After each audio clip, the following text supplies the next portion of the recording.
Well, good morning. We have 2 chapters left for our codependency book, so we're going to try to finish them. Well, I'm going to finish them, but I'm going to try to get them all in one video. So good morning. Chapter 11, Family Factors and Warning Signs, by Terence T. Gorski and Merlene Miller. The family's involvement in the relapse syndrome is strongly influenced by co-alcoholism. Co-alcoholism is a primary condition that results from the debilitating physiological stress produced by living in a committed relationship with an alcoholic or drug-dependent person. The relationship with an alcoholic or drug-dependent I reread the same thing, sorry about that. The physiological stress is produced by the regular interaction of the family with the symptoms of alcoholism or drug dependence. It is important to remember that there are both alcohol and drug-induced symptoms and withdrawal-induced symptoms. The alcoholic doesn't return to normal when he or she stops drinking. The long-term withdrawal, called post-acute withdrawal, or PAW, can persist for 6 months to 2 years into sobriety. As a result, co-alcoholism can be aggravated by the symptoms of PAW, which is post-acute withdrawal. I have never heard of that.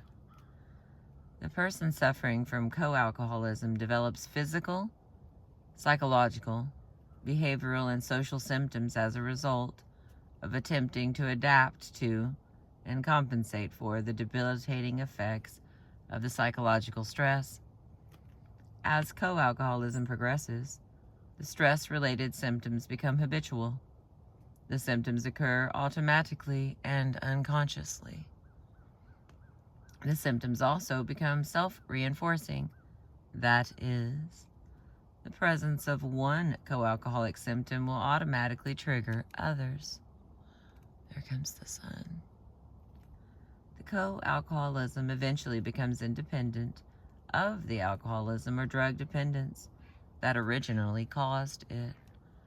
The symptoms of co-alcoholism will continue, even if the alcoholic becomes sober, or if the co-alcoholic ends the relationship with the alcoholic.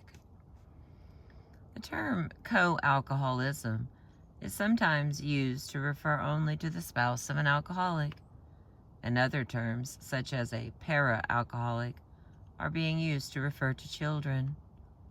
In this article, the term co-alcoholic is used to refer to anyone whose life has become unmanageable as a result of living in a committed relationship with an alcoholic.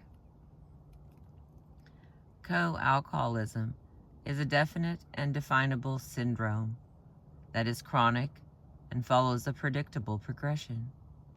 When persons living in a committed relationship with an alcoholic attempt to control drinking and drinking behavior over which they are powerless, they lose control over their own behavior, over which they can have the power, and their lives become unmanageable.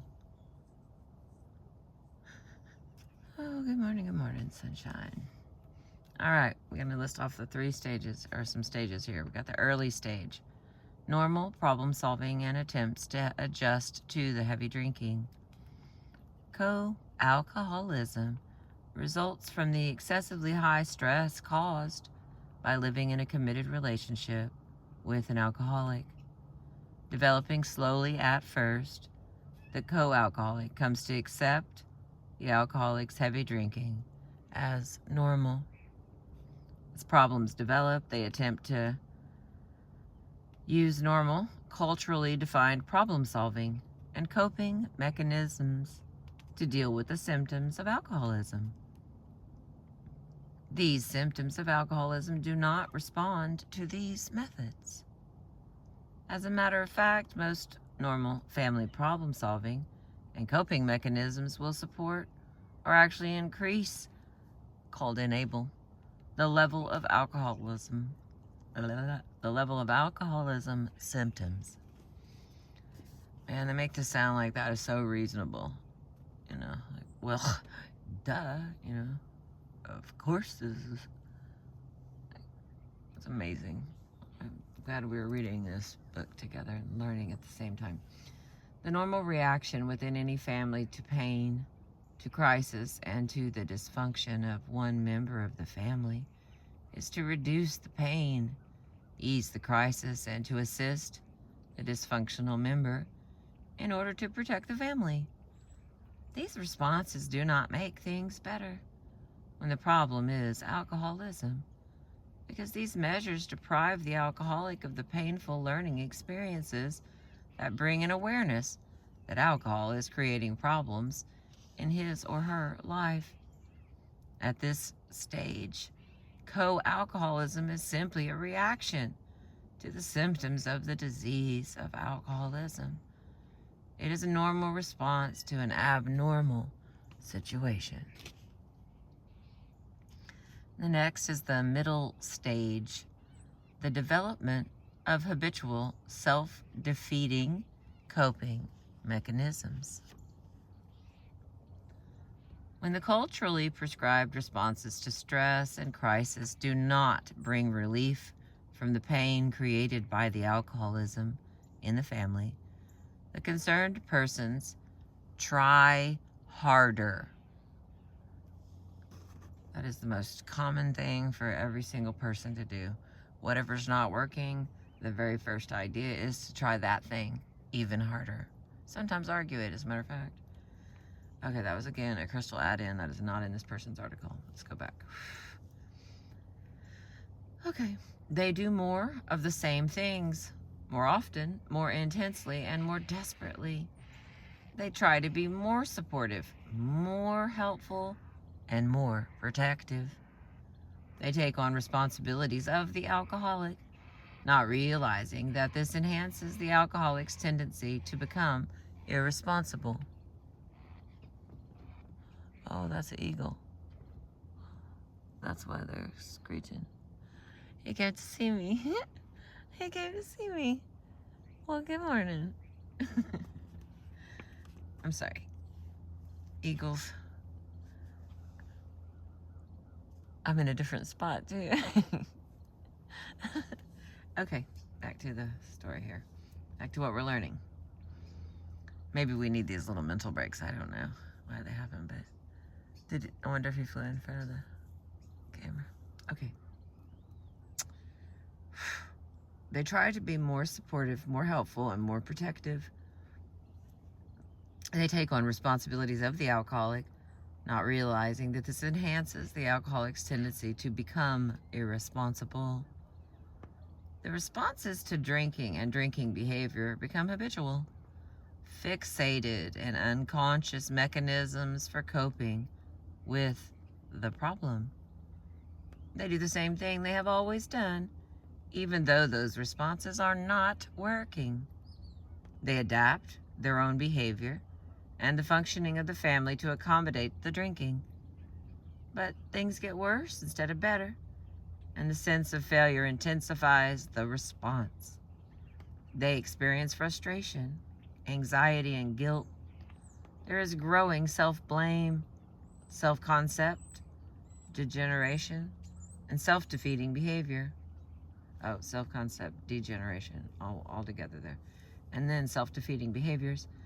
The co-alcoholic becomes isolated. Their focus is on drinking and drinking behavior and inadequate attempts to control these. They have little time to focus on anything else. The result is further removal from the world outside of their alcoholic family. Reinforcing, persisting even, in the absence of continued alcoholism symptomology. The things the family members have done in a sincere effort to help have failed, and the resulting despair and guilt bring about confusion. chaos, and the inability to interrupt dysfunctional behavior, even when they are aware that it is not helping. The thinking and behavior of the co-alcoholic is out of control, and these patterns will continue, even if the alcoholic gets sober, dies, or is separated from the family. Hang on, let me get a little drink here.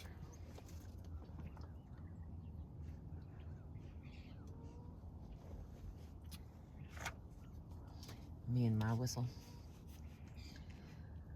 Okay. Co-alcoholic degeneration is physical, psychological, behavioral, social, and spiritual.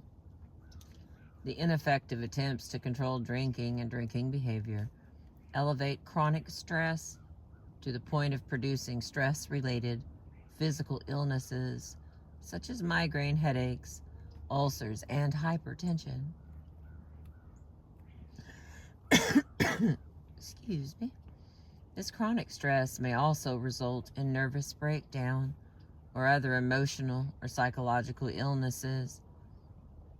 Out of control behavior manifests itself in an alcoholism-centered lifestyle that pervades all life activity, even that which seems unrelated to drinking or drinking behavior. Social degeneration occurs as the alcoholism focus interferes with relationships and social activity within and outside of the family. And then the next one is spiritual degeneration. Results as the focus on the problem becomes so pervasive that there is no interest in anything beyond it. Particular concerns and needs related to a higher meaning of life. In the next category, here on page 84, recovery from co-alcoholism.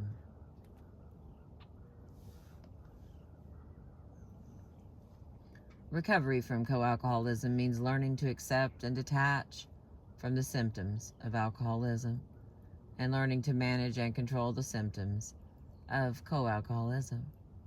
It means learning to focus on personal needs and personal growth, learning to respect and like one's self. It means learning to choose appropriate behavior. It means learning to be in control of one's life. Because it is a chronic condition, co-alcoholism, just like alcoholism, is subject to relapse. But conditions of co-alcoholic relapse may be more difficult to identify. Without an ongoing recovery program and proper care of oneself, old feelings and behaviors thought to be under control may surface and become out of control. Life again becomes unmanageable. The co-alcoholic is in relapse. The symptoms of the co-alcoholic crisis and the warning signs that precede it are listed on the accompanying chart entitled Relapse Warning Signs for Co-alcoholism. So the next category,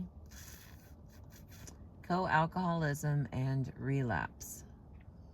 While each family member is responsible for his own recovery, the symptoms of alcoholism and co-alcoholism each impact upon the relapse potential of the other, even if the alcoholic is no longer drinking and no longer experiencing the drinking-related symptoms of the disease. The post-acute withdrawal symptom, PAW, affect and are affected by co-alcoholism.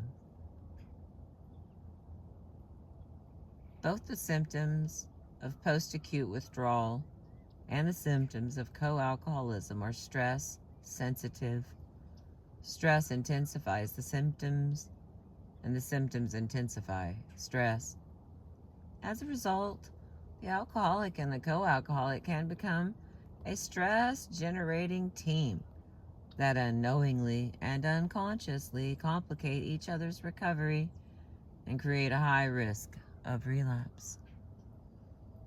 When a recovering co-alcoholic does not understand or recognize the symptoms of post-acute withdrawal being experienced by the recovering alcoholic, these symptoms can trigger a stress reaction that can lead to relapse for the entire family. The pattern is as follows. Okay, I'm going to put it up here so that we can take a picture of it. Wish me luck. There we go. I know that it's beautiful, but it seems like maybe we should all have like a little picture of these.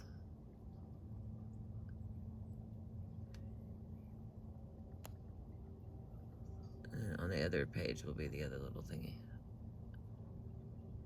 Got it? Okay. Now we'll go back to reading it. All right. Number one, the post-acute withdrawal symptoms of the alcoholic cause stress in the co-alcoholic.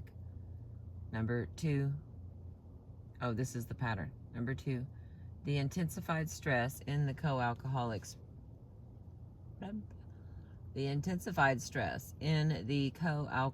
produces the early warning signs of a co-alcoholic crisis.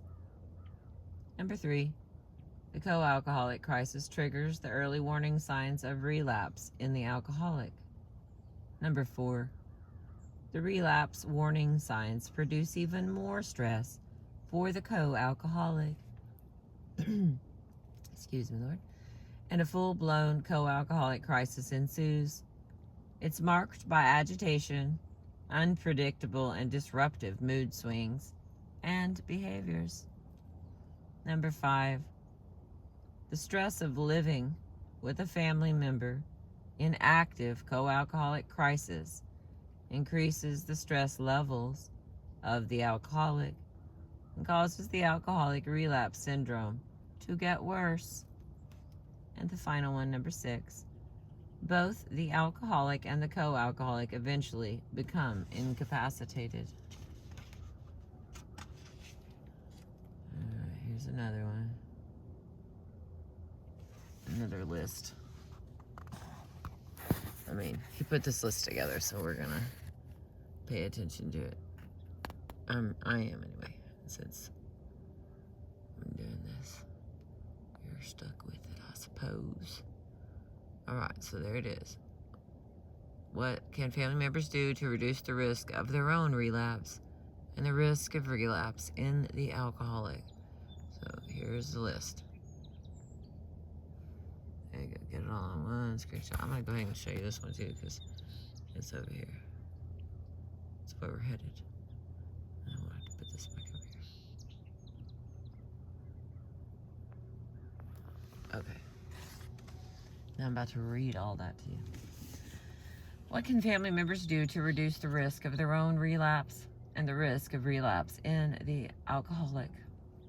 Number one, become informed about the disease of alcoholism, recovery, and the symptoms that accompany recovery. Number two, recognize the symptoms of post-acute withdrawal as sobriety-based symptoms of alcoholism when they occur, rather than character defects, emotional disturbances, or mental illness. Number three, accept and recognize the symptoms of co-alcoholism, your reaction to alcoholism in the family. Number four, become involved in Al-Anon and or your own therapy and develop a plan for your own recovery. Number five, learn to protect yourself from the stress that may be generated by the symptoms of post-acute withdrawal experienced by the recovering alcoholic. Number six, excuse me, Lord, cooperate in plans to protect the recovering alcoholic from stress created by symptoms of co-alcoholism. Number 7, be patient with your own recovery and the recovery of the alcoholic. None of you become ill overnight, and recovery will take place over a long period of time. Number 8, recognize the relapse potential of alcoholism and co-alcoholism. And the final, number 9, develop a plan to prevent your own relapse and support relapse prevention plans for the alcoholic. And then over here is the relapse warning signs for co-alcoholism. The early warning signs: situational loss of daily routine, return of unreasonable resentments, lack of personal care, a return of tendency to control people, situations, and things, an inability to set and stick with limits with children, defensiveness, self-pity, loss of constructive planning, indecisiveness, compulsive behaviors, fatigue or lack of rest, overspending, eating disorders, over or under, and scapegoating. Then the acute co-alcoholic crisis, so that was the warning signs, and now we're going to go into the crisis, is a return of the fear and general anxiety, a loss of belief in a higher power. Attendance at formal support meetings becomes sporadic. Your mind is racing. Inability to construct a logical chain of thought. Confusion. Sleep disturbances. Behavioral loss of control. And uncontrollable mood swings. Failure to maintain intrapersonal, informal support systems. Feelings of loneliness and isolation. Tunnel vision. A return of periods of free-floating anxiety and or panic attacks. Health problems. Use of medication or alcohol as a means to cope.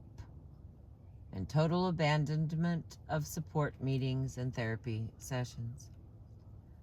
And then the last part, the dehabilitation. The inability to change behaviors in spite of conscious awareness that it is self-defeating. Development of an I don't care attitude. Complete loss of daily structure. Despair and suicidal ideation. Major physical collapse. Major emotional collapse. And that is the end of chapter 11.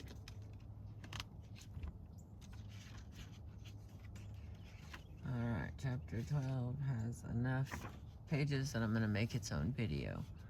So, I appreciate you.